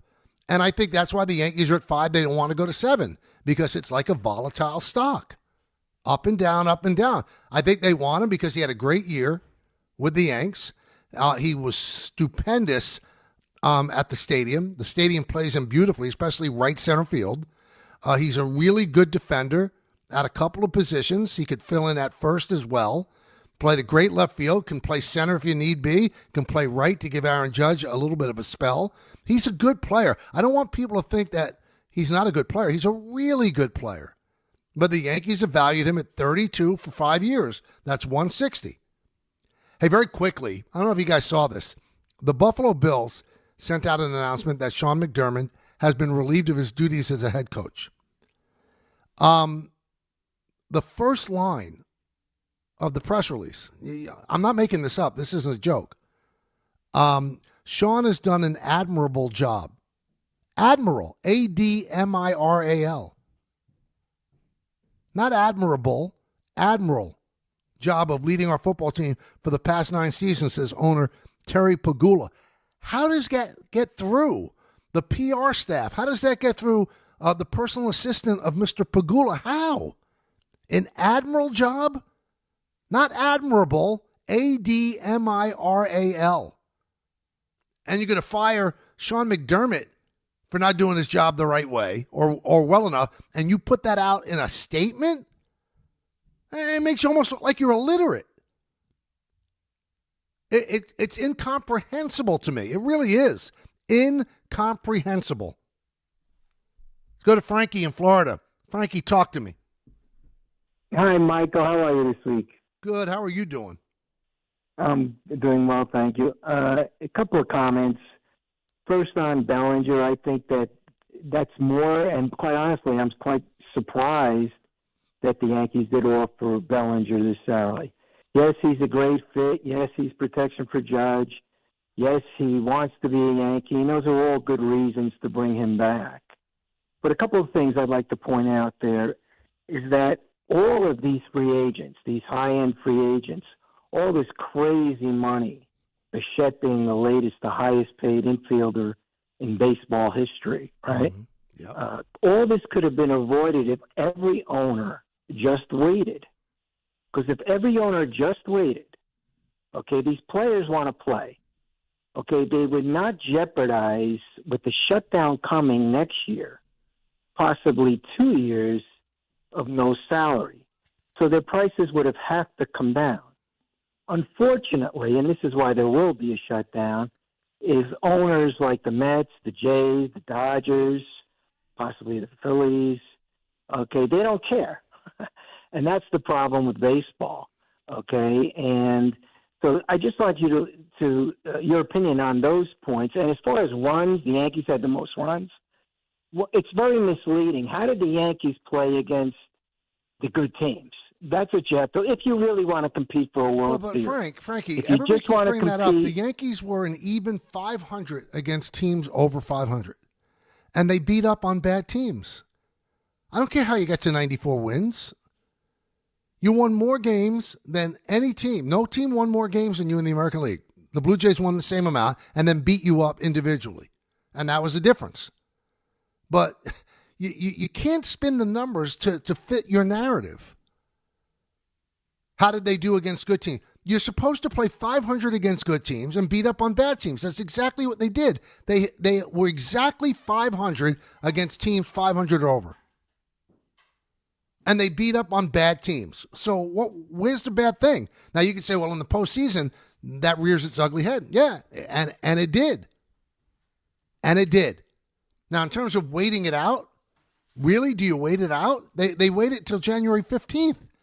They didn't sign them right away. How long do you want them to wait it out? Teams have to make plans, too. I don't think the price would come down. I don't think those guys would go unemployed. Somebody would step up.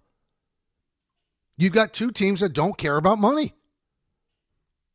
The Dodgers and the Mets. Mets lost out on Tucker, and they pivoted quickly to get Bichette. Was Bichette in their plans from the beginning? Probably no, but you have to pivot to something. So they pivoted to Bichette. They didn't pivot to Bellinger. And they still need pitching. No, I don't blame the teams for signing these guys. I don't think these guys are going to go unemployed. So there was no urgency there where, well, they'll grab lesser money when it's February. It's 2 weeks from February.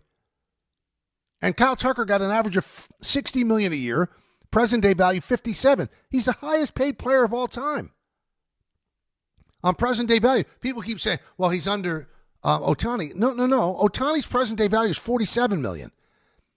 His contract says $70 million a year, but 68 of it is deferred, so it's 47. The highest paid player in baseball history per annum is now Kyle Tucker at 57. Dodgers don't care about this stuff, and that 57 essentially cost them about $120 million. Jim in Long Island. Jim. Yeah, hi, Michael. How's it going? Good. How you doing, Jim?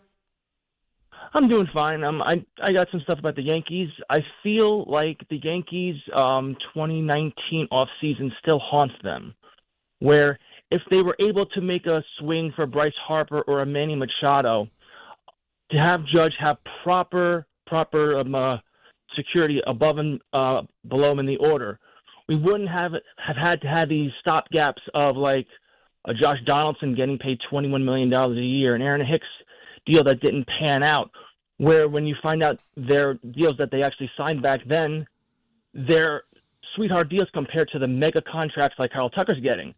So I feel like all the little moves that they've been making, if they made one, if not both of those deals, there would have been solid perpetual protection for Judge for years without having to wait for like a Bellinger every single year when you wait for one guy. Well, I mean, Jim, you could say that about any contract that was signed even 5 years ago.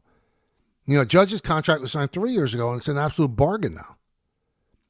And you look at Harper. I think his average annual value is about $25 million. Bargain. Tatis, bargain. At the time, it looked ridiculous. But for some reason, and they said, well, they had outfielders. They didn't want Harper at the time. That turned out to not be the right move. They didn't go after Freddie Freeman. They didn't go after Matt Olson. I mean, yeah, we could relitigate everything from years ago and say, well, they should have done that. They should have done that. But it's funny because when I had my back and forth with fans on Friday on X, you got to have protection for Judge.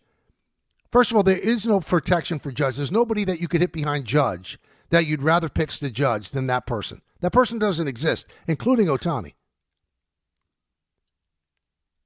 So without that so-called protection, Judge last year, despite 6 weeks of compromised play because of his elbow, had one of the greatest seasons of all time by a right-handed hitter in the history of baseball. You keep talking about protection. Again, there is no sufficient protection for this man. Even when they had a great hitter like Juan Soto, they hit him in front of Judge, not behind him.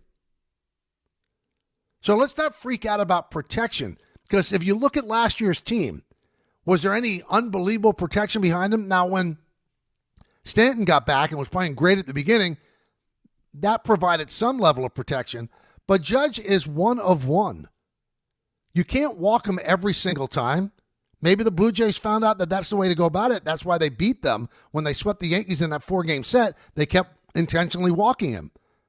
But the bottom line is, tell me the player in the big leagues that you'd put behind Judge that you'd rather pitch to Judge than that player. I just think it's fallback options for narratives for people. You got to have protection for Judge. He didn't have great protection last year. He won the MVP. Now, if you want to say he's getting older, yeah. We have not seen any regression at all in terms of his talent and his productivity. So at one point, he is going to get older. Do you think it's all of a sudden going to drop off the cliff? It's going to go from MVP to all of a sudden he's got to have unbelievable protection or he's not going to be able to produce? Again, these are really easy narratives. Oh, they strike out too much. Yeah, well, they hit the most home runs. Yeah, the bottom of the order is not really productive. Yeah, they scored the most runs of any team in baseball. That's how you keep score with runs. Sorry, I know that doesn't fit your narrative. That's how they keep score. Now, we can have a different discussion if they don't sign Bellinger. Because that would be, obviously, close to taking a real big step back. We'll see what their pivot is. But if they don't bring back the same team that scored the most runs in the majors, then you've got an argument. But until we see the resolution of the Bellinger thing, let's sit and wait. Let's see how that plays out. And if it doesn't play out to the Yankees' satisfaction, I told you Brian is talking trades with teams. Let's see who they would bring in. 1-800-919-3776. Coming up, Don, Hahn, and Rosenberg. They'll be on from 3 to 4:30. That's time the Knick pregame show. And the Knicks play the Martin Luther King Day game at the Garden, and that will start at 5. So a lot still to do right here on ESPN New York. Individuals and businesses with tax problems, listen carefully. Do you feel like you're losing control of your finances? If you owe over $10,000 in back taxes or have unfiled tax returns, we can help you take back control. The IRS is the largest and most aggressive collection agency in the world, and they can seize your bank accounts, garnish your paycheck, close your business, and file criminal charges. Take control of your tax problem now by calling the experts at U.S. Tax Shield and take advantage of the Fresh Start program and new laws that may allow us to negotiate a settlement for the lowest amount possible. Our team of tax attorneys and enrolled agents can stop collections and get you protected so you can take control of your financial future. U.S. Tax Shield offers a price protection guaranteed quote to get you protected today. U.S. Tax Shield is A+ rated with the Better Business Bureau, so call now. 800-687-5192. That's 800-687-5192. U.S. Tax Shield. 800-687-5192. If you've been injured on a construction site, then you need a lawyer who knows New York's unique labor laws. At the Parisman Firm, they have decades of experience handling construction accident cases and a proven track record of delivering huge results. Their team has already recovered nearly $1 billion for hardworking New Yorkers. From scaffold accidents to slip and falls and equipment failures, they've got your back. Call the Parisman Firm now at 718-WORKERS. That's right, 718-WORKERS, because your case is their cause. Get the justice you deserve today. There are a lot of reasons why people buy at Ramsey Mazda. It's their selection, it's their customer service, and it's their savings. Lease a new 2025 Mazda CX-30 2.5S all-wheel drive for $189 for 33 months. Start shopping now at RamseyMazda.com. Choose wisely, choose Ramsey Mazda. Call 833-853-2970 for details. VIN SM844-681, MSRP $29,075. Zero security deposit ends 2/2/26. Hey, New York and New Jersey, Boost Mobile has an unlimited talk, text, and data plan that's only $25 a month forever, meaning you'll only ever pay $25 a month for the rest of your life. Who wouldn't want unlimited wireless when it only costs $25 a month forever? If you don't, you must be one of those people who enjoy overpaying for their phone plan. $25 a month forever is truly as good as it gets, so go online and switch now at boostmobile.com. After 30 gigabytes, customers may experience slower speeds. Customers will pay $25 a month as long as they remain active on the Boost Mobile Unlimited plan. Finding great candidates to hire can be like, well, trying to find a needle in a haystack. Sure, you can post your job to some job board, but then all you can do is hope the right person comes along, which is why you should try ZipRecruiter for free at ZipRecruiter.com/ESPN. ZipRecruiter doesn't depend on candidates finding you. It finds them for you. Its powerful technology identifies people with the right experience and actively invites them to apply to your job. You get qualified candidates fast. So while other companies might deliver a lot of hay, ZipRecruiter finds you what you're looking for. The needle in the haystack. See why 4 out of 5 employers who post a job on ZipRecruiter get a quality candidate within the first day. ZipRecruiter, the smartest way to hire. And right now, you can try ZipRecruiter for free. That's right, free at ZipRecruiter.com/ESPN. That's ZipRecruiter.com/ESPN. ZipRecruiter.com/ESPN. ZipRecruiter. Rich Eisen here. Hiring for your small business can feel like a full-time job, but LinkedIn Jobs AI Assistant takes the heavy lifting out of it. It filters applicants based on the criteria you set and suggests 25 great fit candidates daily, so you can invite them to apply and keep things moving. Hire right the first time. Post your job for free at linkedin.com/Eisen, then promote it to use LinkedIn Jobs' new AI Assistant, making it easier and faster to find top candidates. That's linkedin.com/Eisen to post your job for free. Terms and conditions apply. Then promote it to use LinkedIn Jobs' new AI Assistant, making it easier and faster to find top candidates. That's linkedin.com/Eisen to post your job for free. Terms and conditions apply. We are back, and we are looking at a pretty lopsided matchup, Jim. That's right, Ron. I mean, in one corner, we've got a 175-pound guy, and in the other, a 6,000-ton heavyweight train. Jim, this guy has no idea what he's getting himself into. It's no contest. Every day, people tempt fate and die trespassing on railroad tracks. See tracks? Think train. Step inside the game you love with the NBA app. Tap to watch every game as it's happening. Jalen Brunson does it again! And never miss a moment of the jaw-dropping action. Get closer to the players than anywhere else. Follow the latest schedules, scores, and stats. Keep up with every story from across the league. And with NBA ID, it's all personalized to you. The game lives here. Download today. Welcome back to the show, everybody. So it's been out there.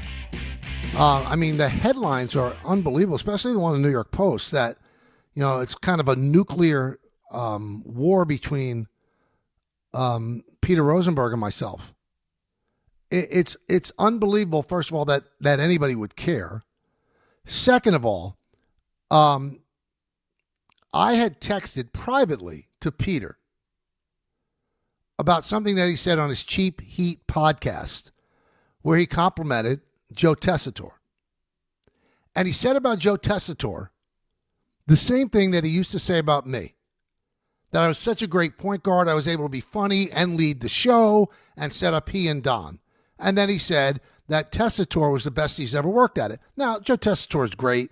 He's got a national profile. I'm essentially, other than the K-Rod stuff, I'm the Yankee announcer, and I do a New York radio show, which is quite fine. But I sent a text to Peter that said, "You're dead to me."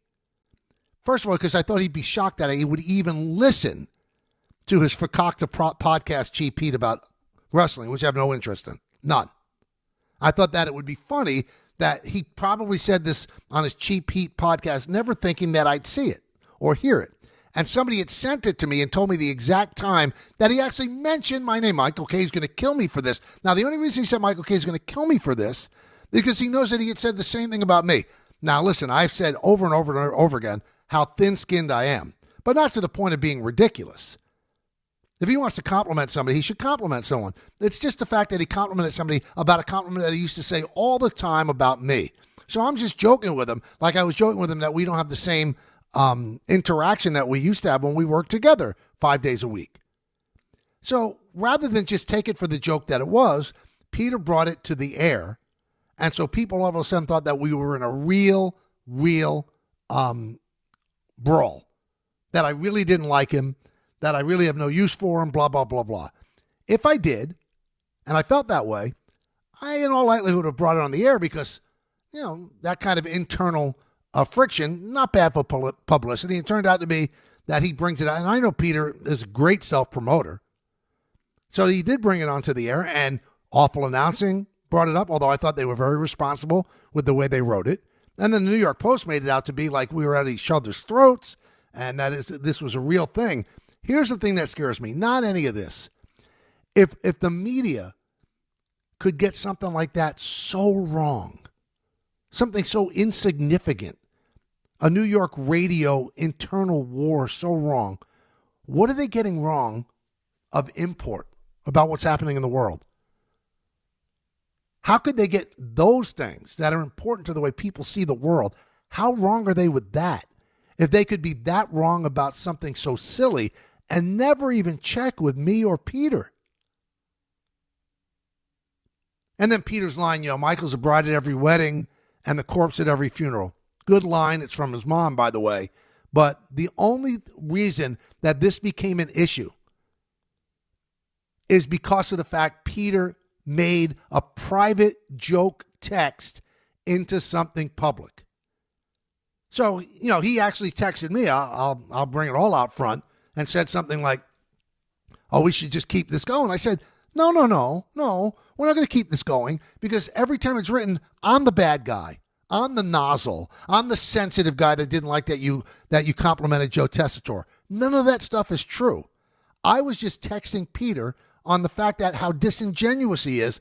Everything he used to say about me, and even Don, the friend of mine, Michael's upset because you complimented somebody. Now, that I wasn't upset at all. I was just showing Peter what a fraud he is And that's part of the charm of Peter and why I love him. But there's no war. There's no friction, anything like that. We should have kept it going to keep it going for the media. But please, if you're going to get this so wrong, what important thing are we getting wrong on a daily basis? Don, Hahn, and Rosenberg coming up in just a moment. I'll talk to you again tomorrow at 1. Maybe we'll have a resolution on the Bellinger stuff. Maybe we'll see who Baltimore and Buffalo going to hire as their head coach. There's still a lot of job openings out there. 1-800-919-3776. Get lined up for Don, Hahn, and Rosenberg coming up in just a moment. And in the words of Billy Joel, life is a series of hellos and goodbyes.